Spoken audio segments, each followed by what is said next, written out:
5 करोड़ का fund announce करता हूं। देख इंदिरा जी असेस करेंगे। This is amazing. This is life changing. This is life changing. Lalit ji बोल रहे हैं कि मैं 5 करोड़ रुपया आप में से किसी पे भी इन्वेस्ट करने को डिवाइड करके अलग अलग लोगों में तैयार हूं। अगर आपको प्रोजेक्ट बनाना है, पर्सनालिटी नहीं, तो क्या किया जाए, टेक्नोलॉजी का इस्तेमाल कैसे किया जाता है, कैसे बिल्ड किया जाता है। आज मैं आपको मिलवाने वाला हूं एक खास शख्सियत से जिनका दर्जी का काम था, टेलर का दुकान था, छोटा सा। जब ये बोलेंगे ना तो आपको मजा आएगा। सुनना चाहेंगे? उनकी स्टोरी कि कैसे उन्होंने टेक्नोलॉजी बिल्ड करके ऑर्गेनाइजेशन को स्केल अप किया, उनकी स्टोरी कि कैसे उन्होंने समय से ERPs को तैयार किया। I am here is what I am introducing to you mister Lalit Agarwal, chairman V Mart. So please come on the stage. Welcome in mister Lalit Agarwal. आइए सर, आइए। आई एम गेटिंग गूज़बम्प्स, मेरे रोंगटे खड़े हो गए हैं। Look at that positive energy, look at the energy that you have created. छोटी सी कहानी है। 2003 में वी-मार्ट की स्थापना हुई, मैंने अपना स्टोर बनाया। 2008 में हमारे पास आदित्य बिरला आया और वो हमारी कंपनी में इन्वेस्ट किया। उनको लेके आके हम इमीडिएटली ग्रो किए। और जब ग्रो करते हैं तो गलतियां भी करते हैं। जब आपके पास पैसा आ जाता है, सिर चकराने भी लग जाता है, दिमाग के ऊपर कौवा बैठ जाता है। क्या बोलते हैं, दिमाग पे कौवा बैठ जाता है कि सोच हो जाती है कि हम जो कर रहे हैं वो अच्छा ही कर रहे हैं, सब सही कर रहे हैं। तो उस समय बहुत तेजी से हमने पैसे आए थे, बहुत तेजी से दुकानें खोली, लेफ्ट राइट डिसीजन लिया। बॉम्बे में जाके दुकान खोल दी, कोल्हापुर में जाके दुकान खोल दी, कोई इधर ईस्ट में जाके दुकान खोल दी। तो वो अलग अलग साइज की दुकानें खोल दी, अलग अलग तरीके का सामान उसमें रखने लग गए। तो उससे हमें 2009-10 जब लीमैन ब्रदर की क्राइसिस हुई, उस समय जब खराब समय आया, उस समय हमारी प्रॉफिटेबिलिटी टैंक कर गई। हम उतना रिटर्न जो जनरेट कर रहे थे वो जनरेट नहीं कर पाए। हमारे को रियलाइज हुआ सडनली 2010 में कि यार हम तो बहुत सारी गलतियां कर ली हैं। तो उस गलतियों को हमने बैठ के लिखा, हमने अपनी एक बोर्ड मीटिंग बुलाई, उस बोर्ड मीटिंग में हमने उसको चॉप डाउन किया।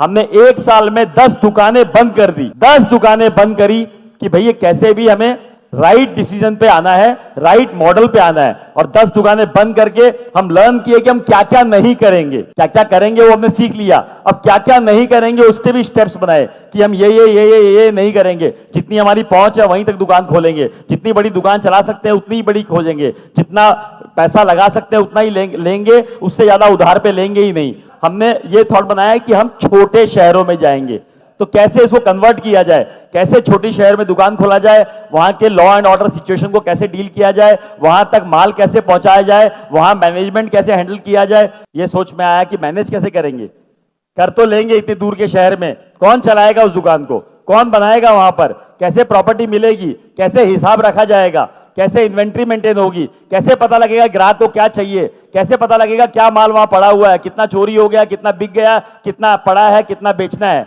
ये सारे सवाल आए। उन सारे सवालों का जवाब खोजने की कोशिश की गई कि कैसे उस जवाब का सवाल खोजा जाए।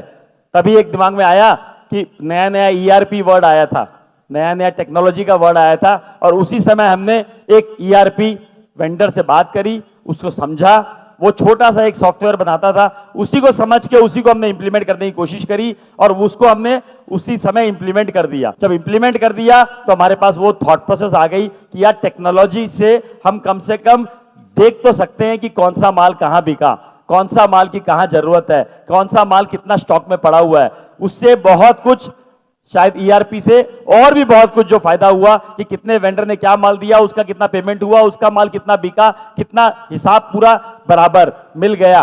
तो सबसे पहली शुरुआत वहां से ERP से हुई और हमने छोटे शहर में पेनिट्रेट किया और छोटे शहर ने हमें इतना रिवॉर्ड किया क्योंकि इतनी बड़ी जनता है जो कि आप हर कोई चाहता है कि अच्छा दिखे, अच्छा पहने, अच्छे से रहें और अच्छे अपने बच्चे को और परिवार को देखें। तो हर कोई चाहता है, लेकिन उसको अपने पॉकेट साइज में अगर मिल जाएगा तो वो लेना चाहेगा। ऐसा कोई रॉकेट साइंस नहीं है कि हमें रॉकेट बनाना है, हमें एक सिंपल काम करना है। अगर हम ध्यान से फोकसफुल करें तो काम हो जाएगा। क्वालिटी जो है पैसे डालने से नहीं बनती है, क्वालिटी खाली केयर, मेहनत और राइट नॉलेज से बन सकती है। Standing ovation, very large round of applause for Mr. Lalit Agarwal. Thank you, sir. एक तो क्वेश्चंस ले सकता हूं सर के साथ इफ ही अलाउज, उनको कहीं जाना था बट हाँ जी सर। जब बात आती है वेंडर की, वेंडर कहते हैं मेरे को 5 रुपए सस्ता चाहिए, ये आदमी 5 रुपए सस्ता दे रहा है सर, उसमें हम आके फंस जाते हैं रेड ओशियन में। हम नया प्रोडक्ट लॉन्च करते हैं, कल को वो नहीं बिकता तो हमारा बड़ा लॉस होके बैठ जाता है। हमें शहद बनना है, मधुमक्खी अपने आप आएगी। कोई ना कोई गैप है, कोई ना कोई चीज आपको डालनी पड़ेगी जिससे वो चीज चमक के बाहर निकले। जब जो लोग अपने आप भिनभिनाए आपके अराउंड, अपने आप बोले कि मैं कपड़ा आप ही का लूंगा, मैं माल आप ही का लूंगा, वो तो प्रोडक्ट, उसकी सर्विसेज, आपके व्यवहार, आपके आचरण, आपका तरीका में क्रिएट करना पड़ेगा और यही सब आप लर्न करके जाओगे यहाँ। Good morning sir. Sir good morning. आपने कहा कि बोला कि अपने स्टाफ को आप छोड़ो, जैसे बच्चों को आप चलना छोड़ते हो, चलने के लिए छोड़ देते हो, तो जैसे जैसे हम जब भी स्टाफ पे पूरा ट्रस्ट करते हैं ना, स्टाफ कभी ना कभी धोखा दे देता है सर। कोई बात ऐसा भी नहीं, ऐसा भी नहीं है, कोई बात नहीं। गिरोगे, पड़ोगे, लगोगे, गाड़ी लेके निकलते हो, चलाते हो तो कभी ना कभी एक्सीडेंट होता है, कभी हल्का सा टच होता है, कभी बहुत बड़ा एक्सीडेंट होता है, तो गाड़ी चलाना बंद कर दोगे, गाड़ी में बैठना बंद कर दोगे। तो ये विश्वास के साथ ही चलना पड़ेगा कि जीवन में निकले हैं तो कुछ ना कुछ होगा, कुछ ना कुछ होगा। उस होने के सदमे से हम बैठ नहीं जाएंगे। सर मेरा प्रॉब्लम भी स्टाफ से रिलेटेड है। वो लोग कहीं ना कहीं हमें बीच में छोड़ देते हैं कि हम लोग अकेले पड़ जाते हैं, वो लोग अपना 7-8 बजे चले जाते हैं।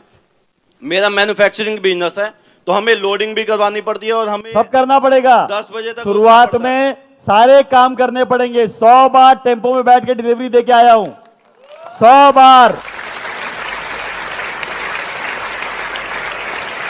मैं यहाँ 5 करोड़ का फंड अनाउंस करता हूं। This is amazing. This is life changing. This is life changing.